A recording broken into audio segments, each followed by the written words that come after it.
தமிழகம் எங்கும் max gold cash for your gold. Max gold நீங்க தங்க மட்டும் இல்லைங்க, பிளாட்டினம், டைமண்ட், சில்வர், ரூபினி எதை வேணாலும் விற்கலாம். உங்களுக்கான பணம் ரொக்கமா கையிலயோ இல்லைன்னா பேங்க் அக்கௌண்ட்லயோ உடனடியாக செலுத்திடுவாங்க.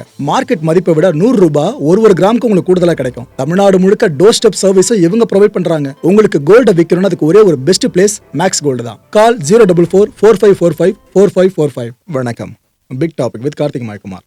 இந்த நாட்டில் இருக்க விமான சேவை, அந்த நாட்டில் இருக்க விமான சேவை, இது ஓகேப்பா பாதுகாப்பு, அது டேஞ்சரஸ்ப்பா அப்படிலாம் பிரிக்க முடியாது போல இருக்கு. எல்லா நாடுகள்லையும் விமான சேவைகள் சார்ந்த விபத்துகள் நடந்துகிட்டே இருக்குங்க. அதுவும் விமான சேவைகளுக்கு பேர் போன அமெரிக்கா இருக்குல்ல, அங்கேயே சில மாதங்களுக்கு முன்னாடி என்னென்ன நடந்துச்சுன்னு தொடர்ந்து பார்த்துக்கிட்டு இருந்தோம். அதுக்கு முன்னாடி நேபாளம்லாம் ஏமாத்துறோங்க. இப்போ ஒரு விமான விபத்து நடந்திருக்கு. நல்ல வேலையா உயிர் சேதம் ஏற்படலை. அந்த விமான விபத்து காட்சிகளை அதை பார்த்து முடிச்ச பிற்பாடு நல்ல வேலைன்ற ஒரு வார்த்தையை நீங்களும் பயன்படுத்துவீங்க. நிகழ்ச்சிக்குள்ள போலாம்.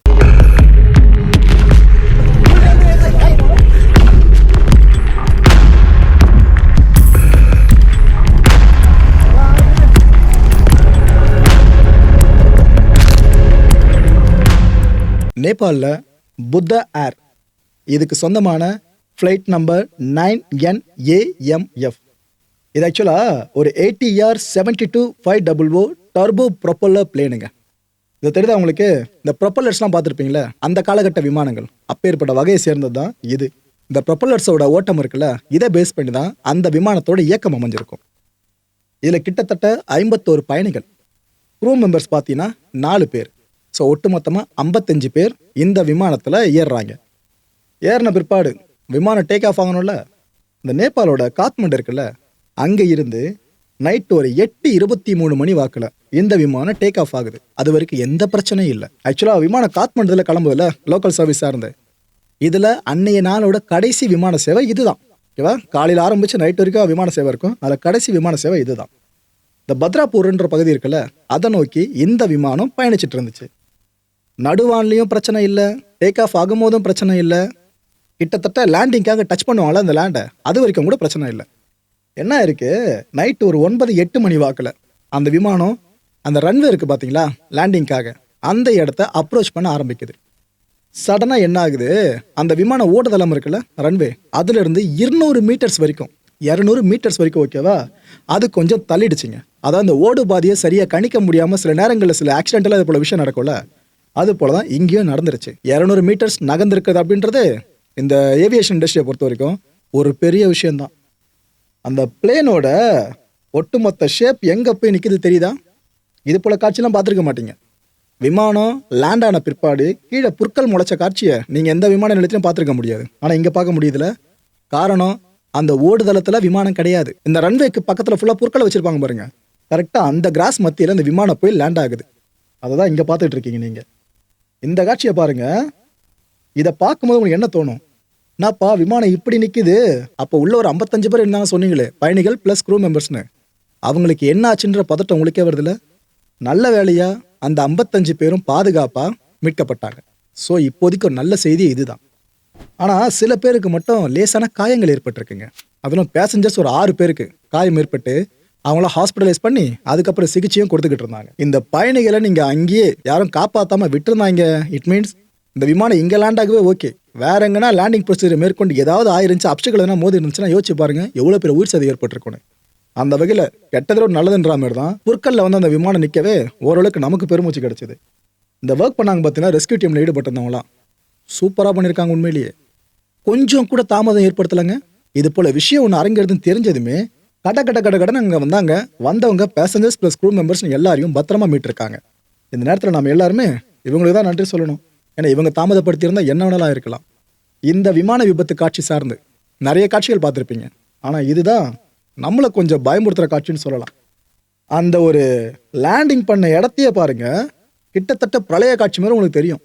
அந்த விமானம் முட்டி மோதி நிற்கிது பார்த்தீங்களா, அந்த இடத்த முகப்பு மேலே இல்லை, கீழே டச் பண்ணிடுச்சு லிட்டரலாக. அந்தளவு காட்சியை தான் இது நம்மளுக்கு விவரிக்குது. இந்த ரெஸ்கியூ எஃபர்ட்ஸ் இருக்குல்ல, அந்த மீட்பு குழுவினரோட அயராத முயற்சி, இதை பற்றி நான் அது இதுன்னு சொன்ன பார்த்தீங்களா, அதை நீங்கள் இப்போ காட்சியாக பார்த்தீங்கன்னா லிட்டரலாக உங்களுக்கு புரிஞ்சிடும். அவங்க கொஞ்சம் தாமதப்படுத்தி இருந்தாலும் எப்பேற்பட்ட டிசாஸ்டரை அங்கே நம்ம பார்க்க நேரிட்டு இருக்கோன்னு.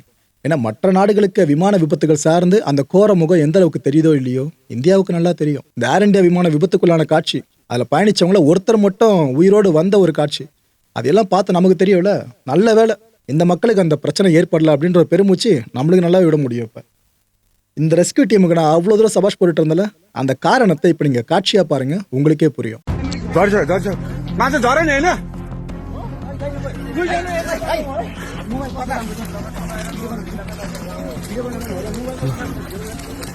यहाँ के जा रहा है सर? खोल तो लाइट ल्याउँछ भाइ.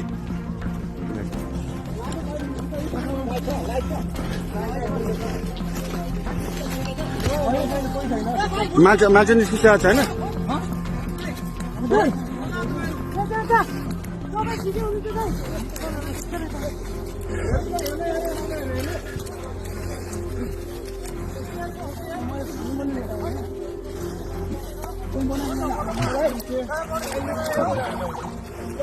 बुद्धर अहिले भर्खरै यो के अरे पिचभन्दा बाहिर भएको अवस्था हो. धन्न पेसेन्जरहरू पाइलटहरू सबै सुरक्षित हुन्छ. क्याप्टनहरू सबै निस्किनु हो. क्याप्टन साहब हुन्छ त्यहाँ?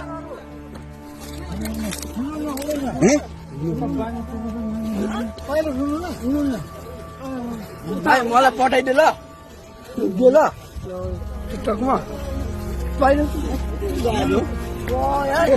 कताबाट निस्किने त्यहाँ नाला छ, नाला छ, पैनी छ त्यहाँ नाला. இந்த விமானத்தை இயக்குனது பைலட் பண்ணது பார்த்தீங்கன்னா சைலேஷ் லிம்பு. ஆக்சுவலாக கோ பைலட் சுஷாந்த்னு சொல்லிட்ட பர்சன்.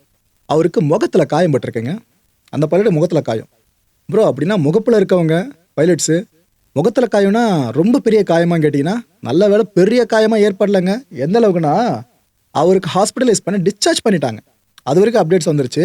ஸோ இதை வச்சு நாம் புரிஞ்சிக்க முடியுது பெரிய காயம் அவர் முகத்தில் ஏற்படலை அப்படின்னு சொல்லிட்டு. அந்த பேசஞ்சர் சில பேருக்கும் ஹாஸ்பிட்டலைஸ் பண்ணியிருக்கான்னு சொன்ன பார்த்தீங்களா, அவங்களில் பெரும்பாலானவங்க டிஸ்சார்ஜ் பண்ணிட்டாங்க. ஒரு சிலர் மட்டும் தான் இன்னும் ஹாஸ்பிட்டலில் இருக்காங்க. அவங்களோட ரிலேட்டிவ்ஸ்க்கு இன்ஃபர்மேஷன் கொடுக்கறது இந்த ஃபார்மாலிட்டிஸும் அஃபிஷியல்ஸ் பண்ணி முடிச்சிட்டாங்க.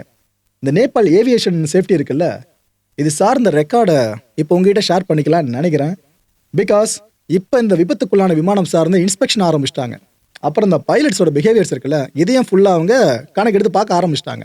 ஸோ இன்வெஸ்டிகேஷன் பார்க்க ஆரம்பிச்சிட்டாங்களா. இதுக்கு மத்தியில் நேபாளோட ஏவியேஷன் சேஃப்டி ரெக்கார்டு நீங்கள் பார்த்தீங்கன்னா ரைட்டு இங்கே அவ்வப்போது நடக்கும் போல இருக்குது போல் அப்படின்னு உங்களுக்கே கிளாரிட்டி கிடைக்கும். அந்த வகையில் கடந்த 2024 ஜூலை மாதம் சௌரியா ஏர்லைன்ஸுக்கு சொந்தமான பம்பார்டியர் CRJ-200LR இந்த விமானம் காத்மாண்டுல இருந்து டேக் ஆஃப் ஆகுது. டேக் ஆஃப் ஆன பிற்பாடு கிராஷை சந்திக்குதுங்க இந்த விமானம். இதில் அந்த விமானத்தில் இருந்த ஒட்டுமொத்தமாக 19 பேர், அதில் 18 பேர் உயிரிழந்தாங்க. இப்பேற்பட்ட ஒரு பெரிய ட்ராஜடியை நாம் 2024 ஜூலையில் நேபாள் பேஸ் பண்ணி பார்த்துருந்தோம். ஒன்று இதுக்கு முன்னாடி எடுத்துக்கிட்டிங்கன்னா 2023 ஜனவரியில் பார்த்தீங்கன்னா ATR 72 ஆஃப் எட்டி ஏர்லைன்ஸ், இந்த ஏர்லைன்ஸுக்கு சொந்தமான இந்த விமானம் பொக்ரால லேண்டிங் ப்ரொசீஜரை மேற்கொள்றப்ப கிராஷுக்குள்ளாச்சு. கிட்டத்தட்ட அந்த விமானத்தில் இருந்த எல்லாரும் உயிரிழந்தாங்க. மக்களே எவ்வளோ பேர் நினைக்கிறீங்க? 72 பேர். இந்த விமானத்தில் பயணப்பட்ட பேசஞ்சர்ஸ் க்ரூ மெம்பர்ஸ்னு 72 பேர் உயிரெடுத்தது இந்த 2023 ஜனவரியில் நடந்த இந்த பெரிய விபத்து தான். ஆக்சுவலாக நேபாளோட விமான விபத்துக்கள் வரலாறு இருக்குல்ல, அதில் ரொம்ப மோசமான விமான விபத்தாகவும் இது பதிவாகி இருந்துச்சு. இது லேண்டிங் ப்ரொசீஜரை மேற்கொள்றப்ப நடந்த விமானம். இப்போ புரியுதா எதுக்கான ஆரம்பத்திலிருந்து இப்போ நடந்த கிராஷை பற்றி நான் இந்த அளவுக்கு சொல்லிட்டு இருக்கேன், நம்ம பெருமூச்சு விடலான்ற அளவு சொல்லிட்டு இருக்கேன்னு. அது கம்பாரிசன் காரணம் இதுதாங்க. ஆக்சுவலாக இதுக்கான காரணம் என்ன தெரியுமா? இந்த விமான விபத்துக்கு பைலட் தப்பாக செயல்பட்டது தான். பெரும்பாலும் பைலட்ஸ் தப்பு பண்ண மாட்டாங்க. ஏதோ டெக்னிக்கல் கிளிச்சு, வெதர் தான், மோசமான வெதர் தான் காரணமாக இருக்குமே தவிர பைலட் சார்ந்து ப்ளேம் பண்ணவே மாட்டோம். ஆனால் இந்த விஷயத்தில் பைலட் இன்ஜின் சார்ந்து செஞ்ச ஏதோ தவறுதலான வேலை, அதில் நடந்த விபத்து தான் இது. ஓகே மக்கள், இந்த கான்டென்ட்டை பொறுத்தவரைக்கும் மனசில் ஒரு வினா இருக்குது. முடிஞ்ச அதுக்கான பதில்களை கீழே கமெண்ட் செக்ஷனில் கமெண்ட் லீவ் பண்ணுங்கள். சமீப காலமாக இந்த விமான விபத்துகள் அதிகரிச்சிட்டு இருக்க மாதிரி இருக்குல்ல, அதுவும் இந்த நாடு அந்த நாடு இல்லை, உலக நாடுகள் எல்லாத்தையும் சேர்த்து தான் சொல்கிறேன். இந்த அளவுக்கு விபத்துகள் தொடர்ந்து அதிகரிக்க என்ன காரணமாக இருக்கும்னு நினைக்கிறீங்க?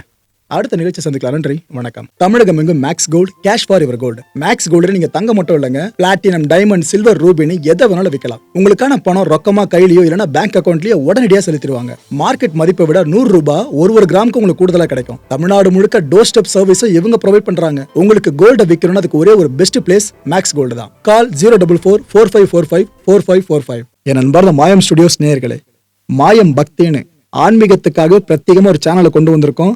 மறக்காம சப்ஸ்கிரைப் பண்ணி அந்த சேனலுக்கு உங்களோட ஆதரவை மனப்பூர்வமாக தெரிவிங்க. வணக்கம் மாயம் ஸ்டுடியோஸ் நண்பர்களே. மாயம் ட்ரெண்ட்ஸ் அப்படின்ற ஒரு புதிய ஃபேஸ்புக் பேஜை ஓப்பன் பண்ணியிருக்கோம்.